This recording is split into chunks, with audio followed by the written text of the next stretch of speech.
Well, the question, obviously, that you ask relates to some stories out today that, regarding a document prepared, an unclassified document prepared for some members of Congress, and understandable questions. And I can just say that, this president takes his responsibilities very seriously, and first and foremost, that's his responsibility to protect the United States and American citizens. He also takes his responsibility in conducting the war against al-Qaeda as authorized by Congress in a way that is fully consistent with our Constitution and all the applicable laws. We have acknowledged, the United States, that sometimes we use remotely piloted aircraft to conduct targeted strikes against specific al-Qaeda terrorists in order to prevent attacks on the United States and to save American lives. We conduct those strikes because they are necessary to mitigate ongoing actual threats, to stop plots, prevent future attacks, and again, save American lives. These strikes are legal, they are ethical, and they are wise.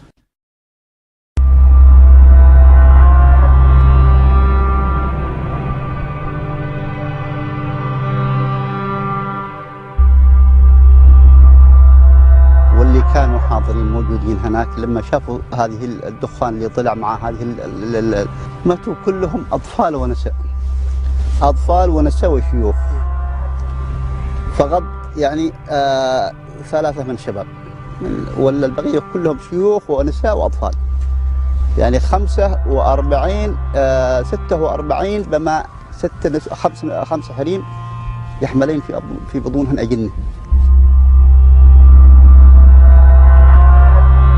على طول حركت سيارة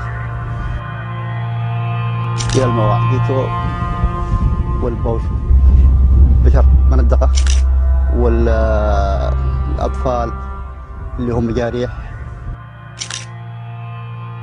معناته بيقول لك نحن كلنا قاعدة ما دام الأطفال إيش في؟ ما دام الأطفال إرهاب معناته احنا كلنا إرهابيين. الساعة 6 الصبح صارح احنا كلنا نايم وكنا جالسة والعجن لخبز هذا سوارح قلتنا هكذا قلت ساكت الكلام ما راحت فينا والغابت انا لغب كل ما حتى هو انتدع وعيالي وبنتي وزوجي وعيالي كلهم انتهوا ما بغيت الا انا وهذا وابوه وهذا الشاب وهذا الولد سوارح ورغيفي وهذا المي ويدعت ماما.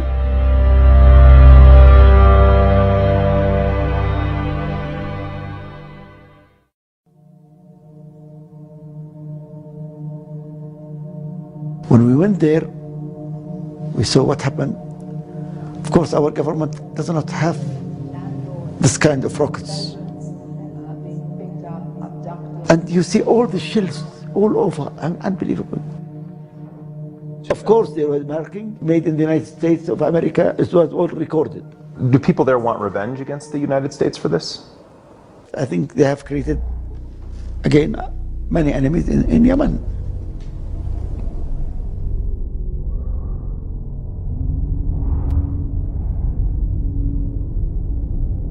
Gather here in memory of 20 beautiful children and 6 remarkable adults.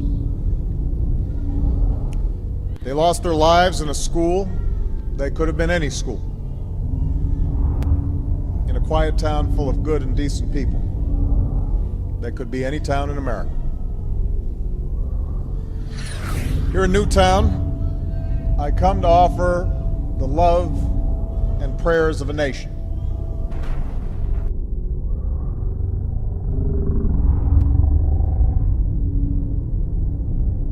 It helps for you to know that you're not alone in your grief. That our world too has been torn apart. That all across this land of ours, we have wept with you. We've pulled our children tight. And you must know that whatever measure of comfort we can provide, we will provide. community, you've inspired us, Newtown. In the face of indescribable violence, in the face of unconscionable evil, you've looked out for each other. You've cared for one another. And you've loved one another. This is how Newtown will be remembered. And with time and God's grace, that love will see you through. But we as a nation, we are left with some hard questions. And we learned that our most important job is to give them what they need to become self-reliant and capable and resilient, ready to face the world without fear. And we know we can't do this by ourselves. It comes as a shock at a certain point where you realize no matter how much you love these kids, you can't do it by yourself. That this job of keeping our children safe and teaching them well is something we can only do together, with the help of friends and neighbors, the help of a community, and the help of a nation. And in that way, we come to realize that we bear a responsibility for every child, because we're counting on everybody else to help look after ours.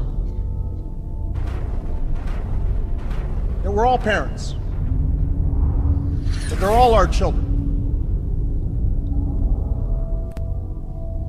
This is our first task, caring for our children. It's our first job. If we don't get that right, we don't get anything right.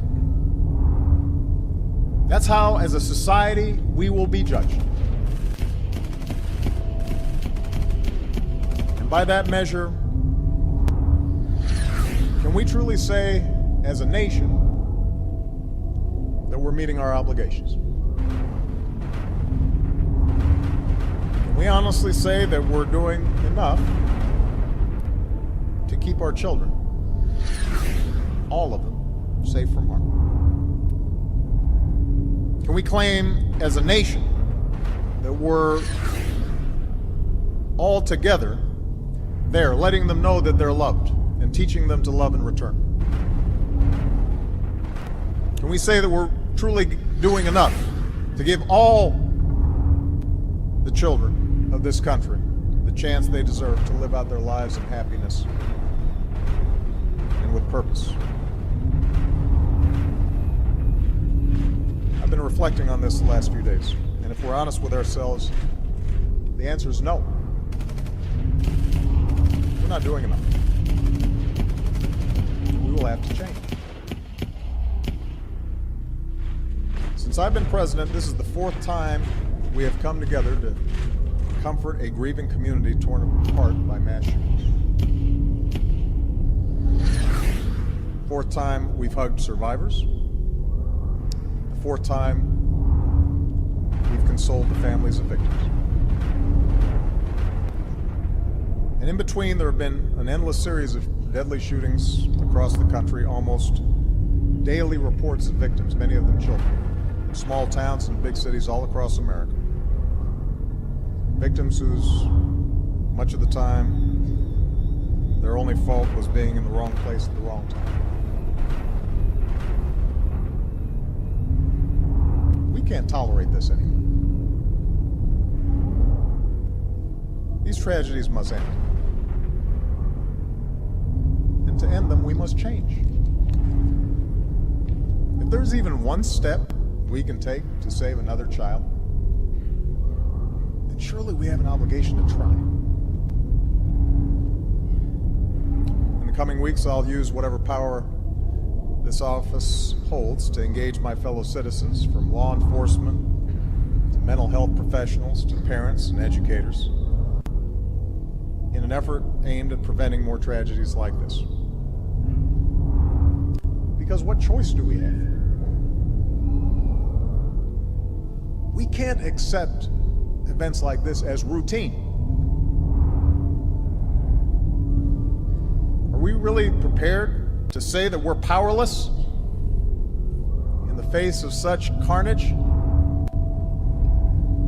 That the politics are too hard? Are we prepared to say that such violence visited on our children year after year after year is somehow the price of our freedom? There's only one thing we can be sure of, and that is the love that we have for our children, for our families, for each other. The warmth of a small child's embrace. That is true. The memories we have of them, the joy that they bring, the wonder we see through their eyes, that fierce and boundless love we feel for them, a love that takes us out of ourselves and binds us to something larger. We know that's what matters. We know we're always doing right when we're taking care of them.